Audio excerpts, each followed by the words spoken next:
গ্রামে কিন্তু এক একটার পর এক একটা কিন্তু ফসল উঠানো হয় পর্যায়ক্রমে, ধারাবাহিকভাবে এবং সিজন অনুযায়ী। এই সিজন যে এখনকার যে সিজনটা আছে এটা কিন্তু আলুর সিজন। আমাদের রংপুর এলাকার মানুষ যারা বসবাস করি, আমাদের রংপুর কিন্তু আলুর বিখ্যাত।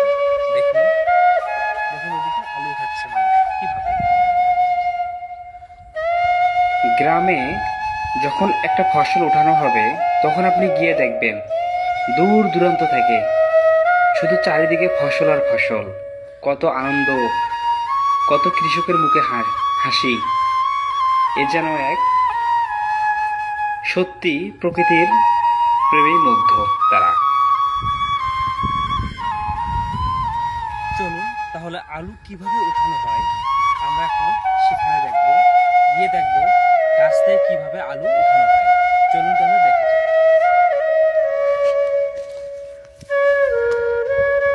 ক্ষেত থেকে এই আলুগুলো উঠানো হয়েছে।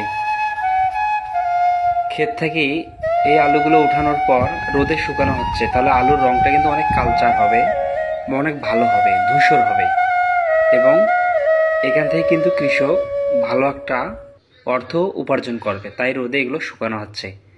প্রত্যেকটা ফসলে কিন্তু রোদে শুকালে অন্যরকম একটা রং চলে আসে। বেশিরভাগ আলু, ভুট্টা এগুলো কিন্তু রোদে শুকালে অনেক ভালো হয় আর কি, আমি মনে করি যতটা। তারপরে এদিকে দেখুন এক কৃষক ভাই সুন্দর করে প্রত্যেকটা আইল, যেটা গ্রাম বাংলায় আমি ভাষায় বলতেছি, এই আইল কিন্তু প্রত্যেকটা কিন্তু কোদাল দিয়ে এরা কাটতেছে।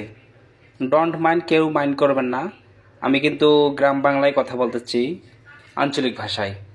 এই যে প্রত্যেকটা সারিবদ্ধ যে আলুর গাছগুলো আছে এগুলো কিন্তু প্রত্যেকটা কাটার পর এই যে দেখেন ছোট ছোট আলুর বীজ দেখা যাচ্ছে, যেটা আলুর এই যে ঘুরি ঘুরি আলুগুলো ছোট ছোট। এভাবেই আলু উঠানো হয় ফসল।